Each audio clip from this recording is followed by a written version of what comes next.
Good morning, praise the Lord. This is Pastor Pradeep Kumar Sharma and today we will learn from the Word of God. आज परमेश्वर के वचन में हम पढ़ेंगे परमेश्वर के समानता में,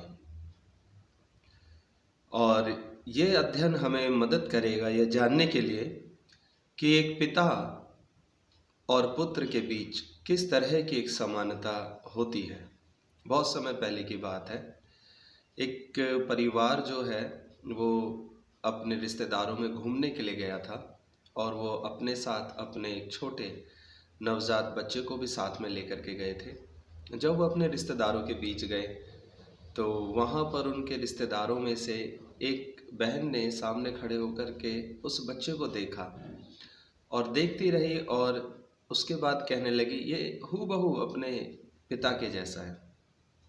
इसका चेहरा, उसकी आंखें, उसका हंसना, और ये बात उस माता पिता को बहुत आनंद पहुंचा रही थी कि उनके बच्चे में वो उनकी छवि को देख रही थी।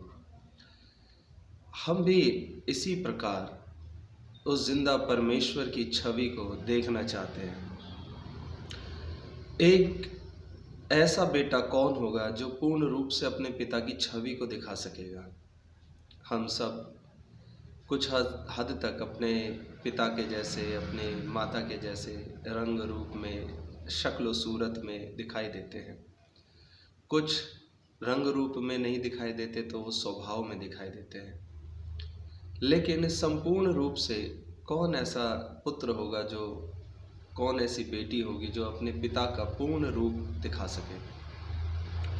बाइबल के अंदर हम जिस पुत्र के बारे में पढ़ते हैं उसके बारे में लिखा है कुलुस्सियों की पत्री में अध्याय 1 और वचन 15 में कि वह तो अदृश्य परमेश्वर का प्रतिरूप तथा समस्त सृष्टि में पहलौठा है।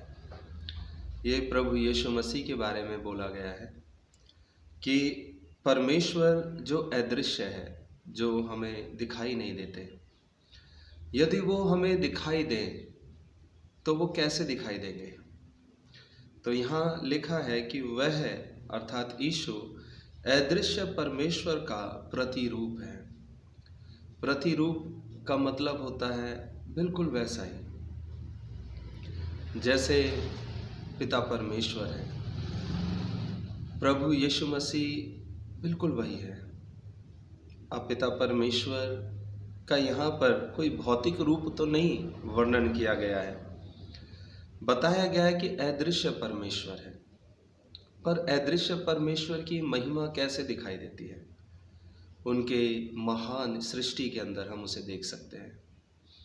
हम इस सृष्टि के अंदर जो हमें दिखाई देती है और जो हमें दिखाई नहीं भी देती है, इन जीव जंतुओं के अंदर हम परमेश्वर की महानता को देखते हैं।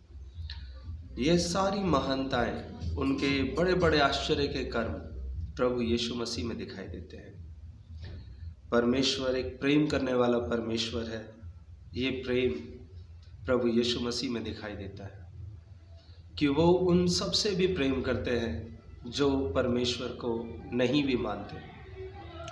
बाइबल में इस तरह से लिखा है कि परमेश्वर की दया, उसकी करुणा धर्मियों पर भी होती है और दुष्टों पर भी करता है। वो दुष्टों को भी मौका देता है कि इस जीवन में वो परमेश्वर को जान सके। परमेश्वर कैसे सामर्थ्य के काम कर सकता है, वो काम प्रभु यीशु के जीवन में हम देखते हैं। उन्होंने बीमारों को स्वस्थ किया और प्रकृति की शक्तियों को उन्होंने जीत करके दिखाया। अंधकार की शक्तियों के ऊपर, अदृश्य ताकतों को उन्होंने अपने वचन के द्वारा वश में करके दिखाया। लोगों को छुटकारा दिया। समाज के अंदर जिन लोगों का कोई आदर नहीं, कोई सम्मान नहीं था, उनको फिर से जीने के लिए प्रभु यीशु मसीह ने हौसला दिया, हिम्मत दी। वचन में लिखा है कि पापियों, व्यभिचारियों और हर एक बुरे काम करने वालों को यीशु शिक्षा देते थे कि वो फिर से परमेश्वर के पास लौट आए, और उनमें से बहुत सारे लोगों का जीवन बदला। प्रभु यीशु मसीह ने स्वयं भी कहा है कि मैं पापियों को बचाने के लिए आया हूँ।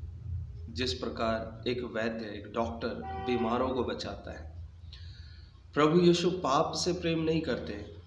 पापी जो व्यक्ति पाप करता है, यीशु उस पाप से प्रेम नहीं करते, लेकिन उस पाप में फंसे हुए उस मानव से प्रभु यीशु प्रेम करते हैं और उसे बचाने के लिए प्रभु यीशु आए। उसके मन को नया करने के लिए प्रभु यीशु आए।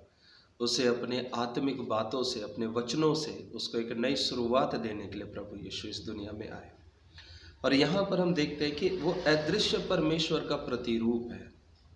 जिस प्रकार हम परमेश्वर के सामने अपने पापों को मानते हैं, हम अपनी गलतियों को मानते हैं। क्यों मानते हैं? क्योंकि हम जानते हैं, हम विश्वास करते हैं कि वही हमारे पापों को माफ़ करेगा। प्रभु यीशु ने कहा कि मुझे अर्थात यीशु मसीह को धरती पर पाप क्षमा का अधिकार है, वो पाप क्षमा कर सकते हैं। परमेश्वर इन वचनों के द्वारा आपकी समझ को यीशु मसीह में और बढ़ाए। इसी पुस्तक के अध्याय 2:9 में एक बात और लिखी है कि यीशु मसीह में परमेश्वर की समस्त शक्तियाँ, परमेश्वर का समस्त वैभव, समस्त रूप सशरीर निवास करता है। यीशु मसीह के अंदर परमेश्वर की जितनी भी क्वालिटियाँ हैं, जितने भी उनके गुण हैं, वो देह के साथ निवास करते हैं। तो हम किसी नॉर्मल बात को नहीं यहाँ पर कर रहे हैं। हम कोई साधु, कोई महात्मा की बात नहीं कर रहे। हम परमेश्वर की बात कर रहे हैं जिसने देह में इस धरती पर आए हो, जिन्होंने शरीर धारण किया, और वो शरीर में प्रभु यीशु कहलाए। इन वचनों के द्वारा प्रभु यीशु के प्रति आपकी समझ और बढ़े, ये मेरी प्रार्थना है। आइए हम एक प्रार्थना करें। जिंदा परमेश्वर, आपका धन्यवाद। यीशु मसीह को जानने में हमारी मदद करें और हम जान सकें कि किस प्रकार यीशु मसीह ने आपको प्रकट किया। यीशु मसीह आपके नाम से मांगते हैं, आमीन।